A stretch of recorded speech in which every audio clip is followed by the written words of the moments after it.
Oh, wow. Interesting.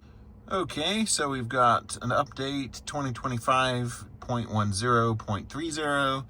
I wasn't super excited about this initially because I missed this right here that says ride comfort improvements.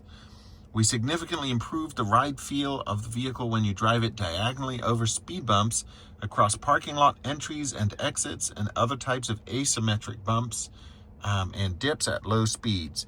This has been a pain in my butt. This car rides so well, but then diagonal bumps throw it through a loop, and it seems to think that it needs to be 100% stiff when the first wheel hits it, and that's fine, and then the wheel following it just is a rock hard axle. It won't move.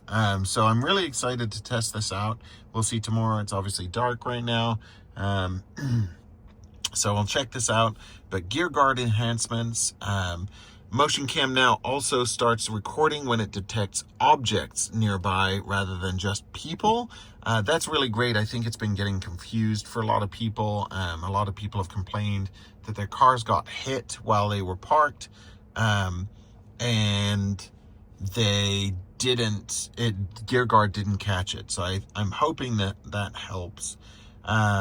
Stupid improvements like Sirius XM, enhanced Alexa.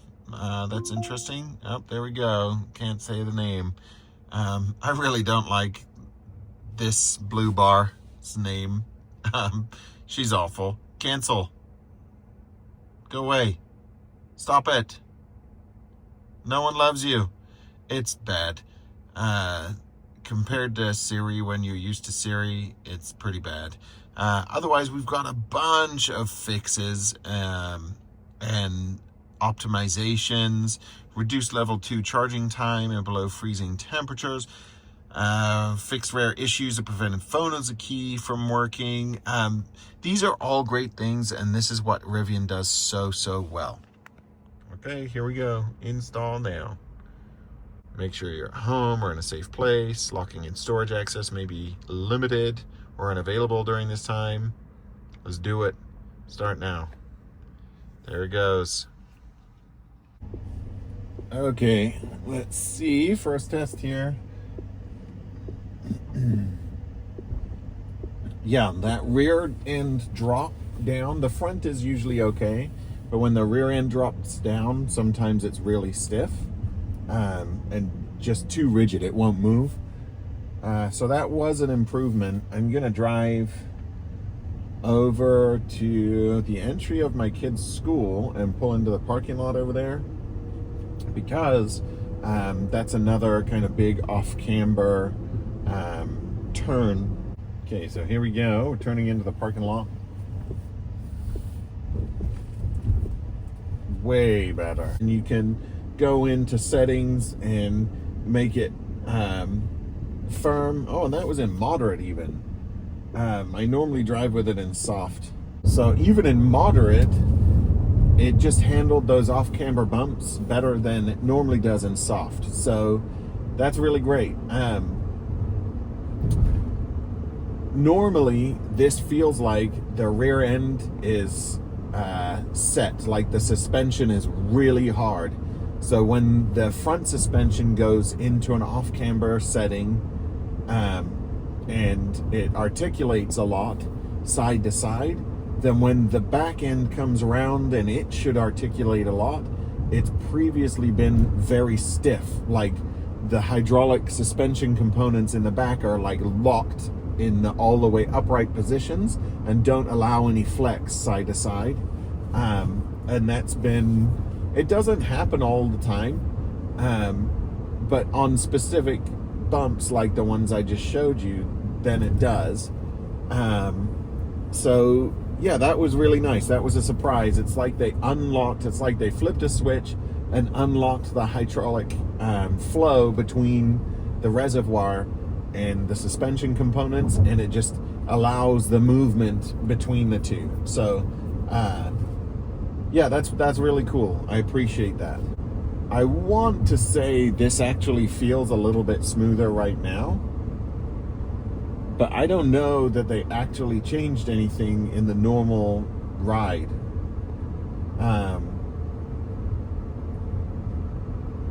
I don't know. Maybe unlocking the rear like that, allowing it to move differently, has changed how the vehicle rides in general, to a certain degree. So let me give it a shake here and we'll see kind of how it reacts. Oh, wow. Interesting. It's definitely changed how the car reacts side to side, kind of in a twisting motion as well. That is fascinating. I wasn't expecting that, so it must not be in my head that the ride in general has changed. It feels more plush now, but the way the car moved was entirely different than I did that the other day for a friend of my son who was riding in here, and that was, so I mean, I just did that test with him in the car, firm versus soft, and now it's on soft again now, but the way the car reacted is entirely different to how it previously reacted to the little wiggle. That's amazing. So it felt even more flat. It didn't have side to side toss. It had more of a kind of fishtaily feel, front to rear wiggle, rather than the roof of the car is flopping side to side. That's super interesting. I really like that. I've said this before, but I love that Rivian keeps doing these things. Now I got to put it on firm and give it a feel in a little bit here too. But I love, the car was great when I bought it, and every car is a compromise, like I've said before. But this kind of was the least compromising of all vehicles, of the things that we wanted to do for our family. And it's just gotten better and better and better. How many cars can you say that about? Yeah, oh my goodness. Wow, it reacts entirely differently. And it's going to be hard to show on camera. Impossible probably. But other owners hopefully can chime in the comments. It changed how the car feels enormously. I bet you that because of this change in the suspension, it will be easier to flick the rear end out now. So I would assume it's better off-road as well as a result. I don't know. We'll have to see how things go. But how awesome that Rivian can continuously, you buy a car, and I don't pay, a subscription for like drivetrain upgrades. So there you go. That's really an amazing update. And I know that they've improved the ride on these several times in a big way. I didn't have a problem with the old version. I think the Gen 1s ride fine. I think even the first Gen 1 I rode fine. Now I'm in a Gen 2. I think it rides fine. I've ridden in Gen 1s since, and those also ride fine. Snow mode now. So I've always liked the ride. It's been good, but it keeps getting better. And same with the sound system and everything else. The infotainment, it's amazing. I really appreciate this. Thank you, Rivian team, for improving our ownership experience all the time. Even though, again, I'm not subscribed to anything. I didn't pay for an upgrade, but I just woke up this morning and my suspension was better. So again, was it bad? No, it was really good. But is it better now? Yes, it's even better. I love that. You can't beat the ownership experience so far that I've had. I love it. So this is the greatest thing about this car. It was amazing when I bought it. I loved it. I really, really did. But things that irritate you about Rivian, and at least about R1s in my experience so far, they're not going to last. They're going to update it and fix it, and that's amazing. I really can't say enough. They fixed a 12-volt issue. They fixed seatbelt notifications. They just upgrade things, so many little things that you don't think are a huge deal. You know, like with a normal car, you buy the car and it's not perfect and you're like, well, I can live with those issues, that's fine. And that's what I bought this car with, and I thought it was so great, but it had its fair share of issues that I could live with, and that was okay, like a normal car buying experience. And this Rivian is incredible. It just keeps getting better. So the normal issues that I thought I may have to deal with forever, like it didn't even have a seatbelt reminder visually on the gauge cluster up here at first. Now it does. The ride quality has been improved multiple times in a big way that is awesome. The sound quality was good when I got it. It's amazing now. There's just so much to love about Rivian. I mean, I try to tell people all the time, if you compare it to something like a Wagoneer that I've had several times as a rental, you know, or a Tahoe or something else, you're going to buy that. That's it. That's as good as it's ever going to get. On top of which, you're spending thousands of dollars a year on fuel. I don't spend that. You know, you can offset with solar. And even if you don't offset with solar, it's not going to cost you as much if you're charging at home as it would to go and fill it up with gas. Really just an amazing vehicle. I can't get over this thing. I love it so much. So, yeah, for anyone following along, no, I don't regret buying a dual standard. It's the slowest one and it's still fast as hell. I love that. It's probably the least capable one off-road, but it's amazing off-road. It's really good. It's better than I expected. Hopefully there's some videos that I'll edit coming up with that. There's so much to love about this thing. You've got to drive one for yourself. Go do a demo drive, go drive even a used one, you know, see what software it's running, make sure it's up to date, I guess, if you're going to do that. Otherwise, demo drives are free.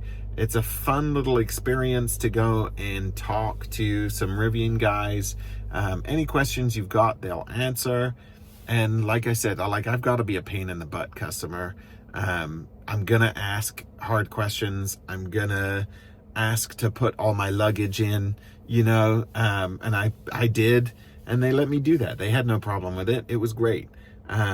So yeah, highly recommend going to do a demo drive. If you're on the fence about owning one, we're at 10 months and I love this thing more all the time. I thought this was going to be a small upgrade, a small update, and it's a big one. I've said it a million times, at the bottom of my driveway, we go from a very flat road to a real steep angle while it's turning.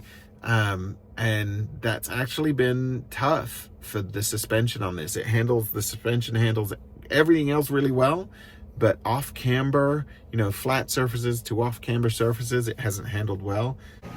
So in closing, I guess, long story short, it's just, when you're watching videos on Rivians and they're complaining about a certain feature or issue, keep in mind that probably that video is older or on a different generation altogether, or it's you know, on like a quad instead of a dual, or whatever you're looking at. Make sure that the review you're watching is sort of up to date, because reviews that are complaining about certain things, there's a strong chance that that issue's already been resolved. And beyond that, you know, most of the videos, and that's why I started doing videos, is because most of the videos are on quads, and even now, irritatingly, most of the new videos are on tris, because that's kind of what Rivian's pushing right now. So there's not a ton of info about duals out there, and especially not dual standards. So that's what I wanted to put out there for people. Like, don't think that the dual or the standard are less than. They're just different for different needs or different desires. So do some research. Make sure that you're watching, if you're watching a 3-year-old video that says Rivians ride like garbage, It's probably because it's an early model Gen 1 and they've updated the suspension in a way that's controlled a bunch of times since then. And it rides great now. You know, the same vehicle is upgraded, it's better. So it's just incredible that you can buy a vehicle and, you know, normally you buy a vehicle and that's the best it's ever going to be. It's all downhill from here. You know, if you buy a Wagoneer or a Tahoe Expedition, whereas you buy a Rivian, it's great. It's gonna improve. It's gonna get better. So you're supposed to buy a vehicle for what it is today, and that's what I did. But also, it's so great that my Rivian has improved so much in ways that I didn't need it to, but it's made it so much better, so much more valuable and usable for me and my family. So keep that in mind, that make sure you go and drive, you know, a vehicle with the latest updates, because it so significantly changes things. And that's about it. But thanks for watching, and make sure you use somebody's referral code. Of course, if you are going to buy a Rivian, I'll put mine down here, but use somebody's. The guy who does Rivian Roamer earns it, I think.